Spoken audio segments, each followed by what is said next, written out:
Here's a play fake as they set up to throw. Looking deep downfield. And he's in. Touchdown, Houston.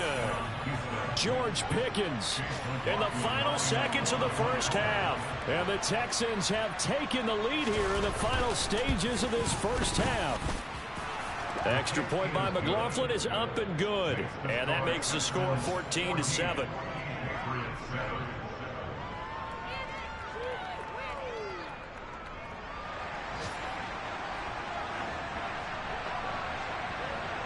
So still time for the kickoff here. 1 second to go in the half as this one is away. Short kick. One of the up middle take it now. So we've reached halftime here on opening weekend. As we'll send you down the coast now to Orlando. That's where we find Jonathan Coachman ready with our EA Sports halftime report. Coach. Welcome back. Halftime over. We are ready for quarter number 3 alongside Charles Davis. I'm Brandon Gordon. We'll see if week 1 fatigue becomes any kind of a factor as we are back underway in the second half. And here comes a return from the middle of the end zone. And he'll be stopped right around where he would have been had he gone down to a knee, maybe a yard shy of there at the 24. The Texans offense ready to go here for their next drive. Hey, Charles, they've got the lead. Put your coaching hat on here now. What's the game plan for the second half? I think getting the running game going a little bit more, because I thought in the first half it didn't get it moving the way that they would like. They had success throwing it, but I think these first couple of drives, they'll want to get those running backs going and give them more opportunities, and I will guarantee you that they'll in the locker room at halftime. On second down, here's Pierce.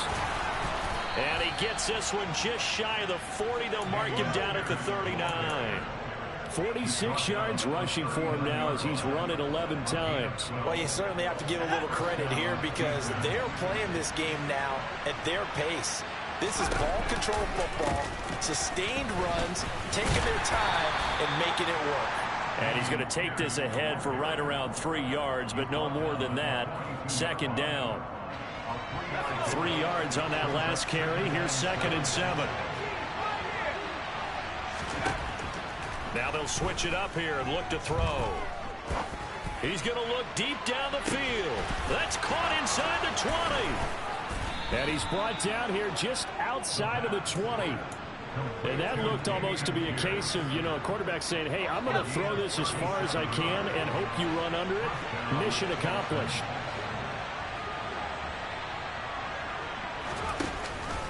Here's Pierce on the counter. And he can only manage to get a couple. 2nd and 8 coming up. Well, that call makes sense because they've been throwing it well on this drive, and once again they show passing formation, showing the shotgun. Then they ran out of it. That's a nice play by them defensively, though, to hold it to a short gain.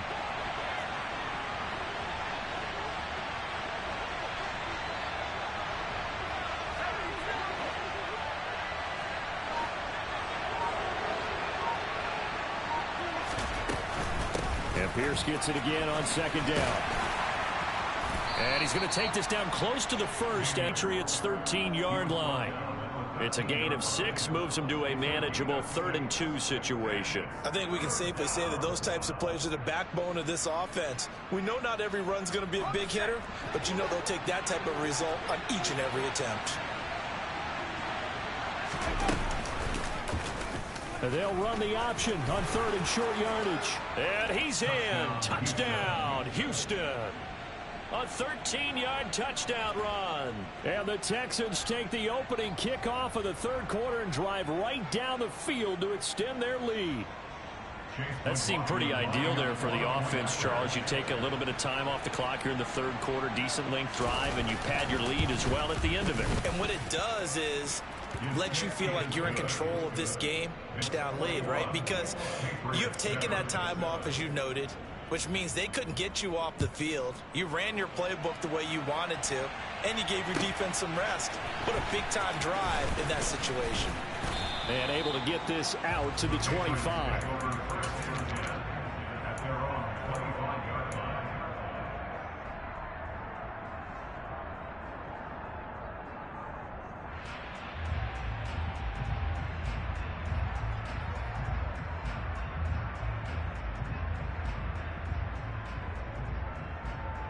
The Pats at the line, ready to go. They make their second half debut here, and things are looking a little bit tougher now. You give up the points there, Charles, that touchdown drive on the other side. So now it's a two-score game here. Got to be careful. They certainly do, and I'm just wondering at halftime if those guys just looked into each other's eyes and realized what they've got to get done and come out a little bit more charged up, because they don't get some kind of points here. That next drive, that can make this a three-possession game. And they'll let the quarterback keep it here on 1st and 10. Give him 3 on the keeper there, and it is second down.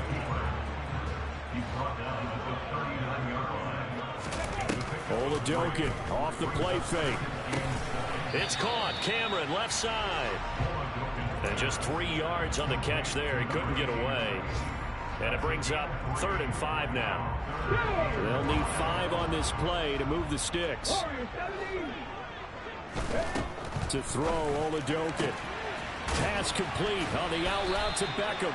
And he goes out of bounds. It looks like right at the 50. Second catch for him today, and it'll wind up a 1st down. Okay, ready?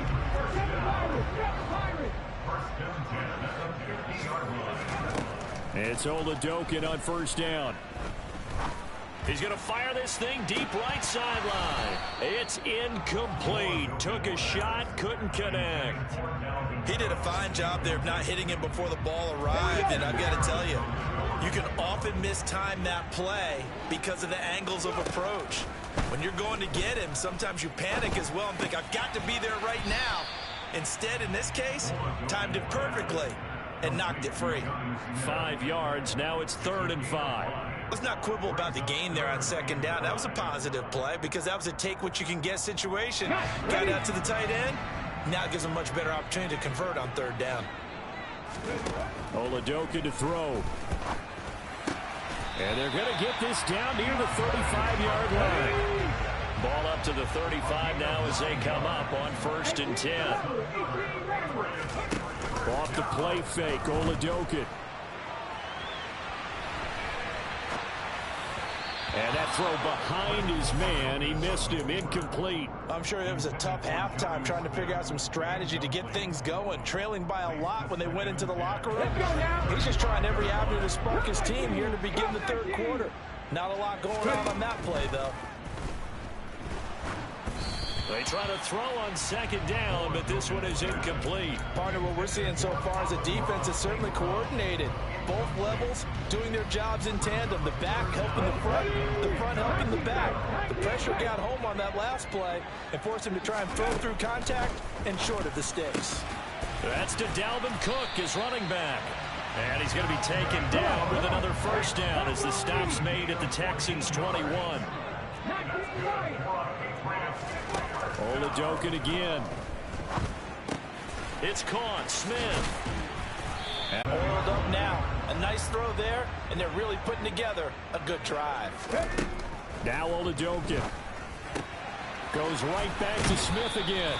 And he'll be brought down on what's going to turn out to be the final play of this 3rd quarter.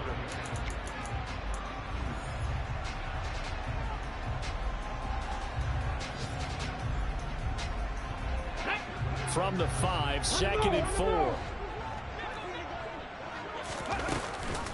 Cook now off the read option. And he's over the line and into the end zone for a Patriot score.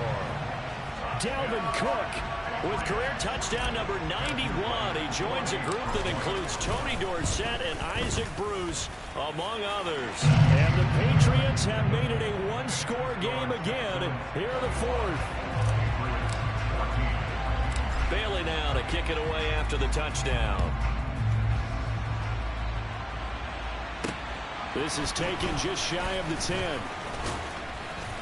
And makes it across the 20 as his guys will set up shop at the 23-yard line.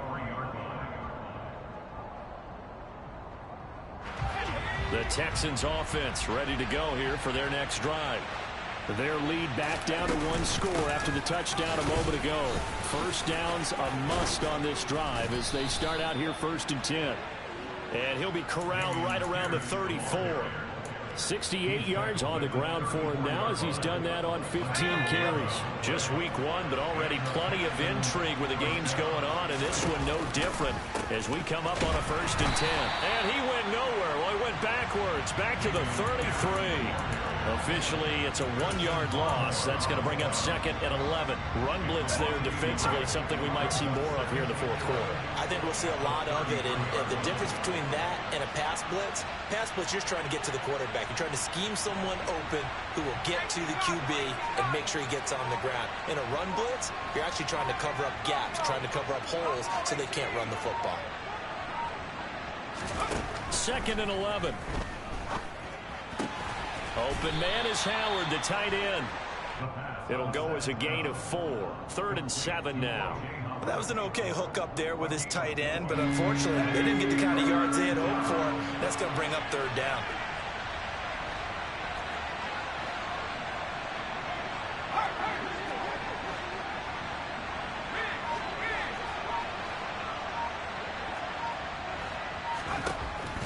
On 3rd down, he'll drop to throw. Got an open man. It's Pickens. And he is going to have a Texans 1st down as they're able to get the 3rd down conversion. Big hook up there. Forced to throw it on 3rd down. The connection's going to keep the drive alive and also keep the clock moving. Yeah, and from a defensive perspective, didn't get a sack, didn't knock the ball free, didn't break up the pass. The clock keeps running on you. You're in a dire situation now. And no room that time. Getting it to about the 46. Credit him with a 1-yard gain there to make it 2nd and 9. I'm sure that's going to be the formula. Just keep the ball on the ground. Keep that clock moving. And when you have the lead this late in the game, above all, stay in bounds. Yes, take care of the football. Yes, gain yardage, but stay in bounds and let that clock tick. If nothing else, they've already taken a couple minutes off the clock here already as they come up 2nd down. Another carry for Pierce. And he'll take it across the 50 and into New England territory. Call it an 8-yard gain. Much better shape now on 3rd and just a yard. Well, partner, I know this type of running back.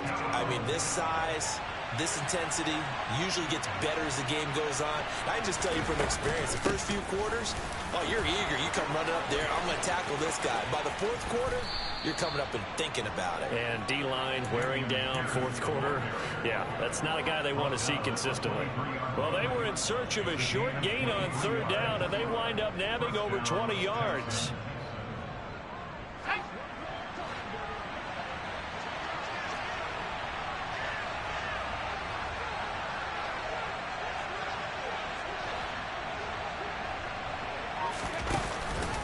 Pierce takes it straight ahead. And he's going to be met at the line of scrimmage and taken down. Now the Patriots going to use one of their timeouts. It's just their first. They'll be down to 2 remaining as we step aside here in the 4th quarter.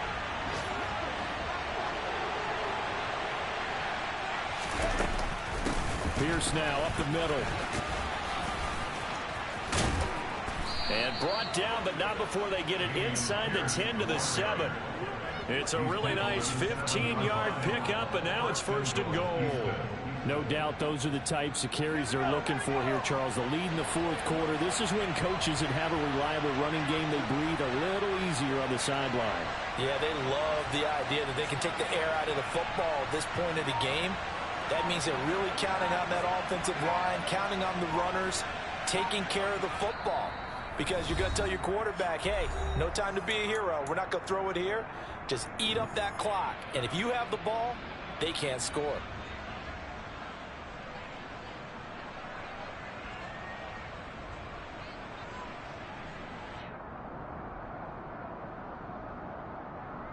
It's 1st and goal, and a late touchdown at this stage could officially salt this one away. They'll run here with Pierce. And he's able to get it down to the 2-yard line. And give him 5 that time as they draw a bit closer here for a 2nd and goal. That's good hard running right there on 1st and goal. That gets them down to the 2 and puts a lot more pressure on that defense. From the 2 now, 2nd and goal.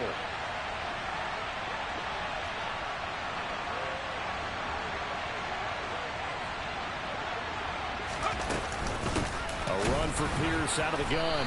And he gets halfway there, down to the 1-yard line. Now the Patriots will use the second of their timeouts, as they'll get it with just under 90 seconds remaining. They'll try to run with Pierce. And he'll take this one in for a Texans touchdown. Dameon Pierce. Already his second touchdown here in this opening weekend. And the Texans are closing in on a winning start to the year as they extend their fourth quarter lead.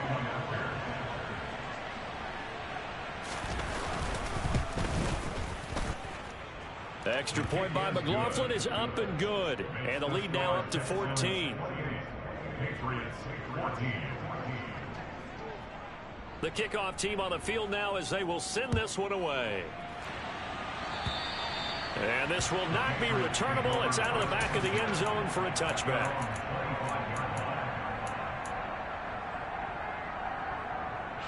New England with a first down as they begin the drive. So remember, Charles, last time they were out here, they scored, but they just saw the opposition score, and they're trailing right now, so they're trying to keep pace here. They need a touchdown drive. Well, if you're a fan of offense, you're loving this, but if you're a fan of defense, this is tough to watch, and it's also tough to keep that up when you just watch your opponent march down the field on a scoring drive that lasts into double-digit snaps. You need a score here, not just to follow the momentum from your last drive, but put the onus back on your opponent. And that's what they're doing right now, swapping that onus back and forth. We've seen that the deep ball's been a part of their game plan all afternoon, but they've had trouble hooking up on it, unable to successfully find the end zone over the top. So back-to-back incompletions, and that has them staring at a 3rd and 10. Oladokun. And this is intercepted, and that should do it. Chauncey Gardner-Johnson with a pick. And the Texans are going to take possession of the football. Let's go.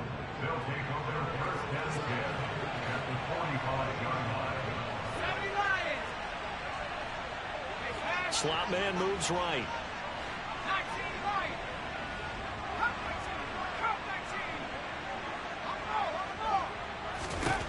Now it looks like he'll throw here. He's got a man, complete. And they move this all the way down to the 9. A big gain there, and that should certainly be enough to put this one in the win column. The chain gang hustling to catch up. Here's 1st and goal from just inside the 10. And they get him down at the 1.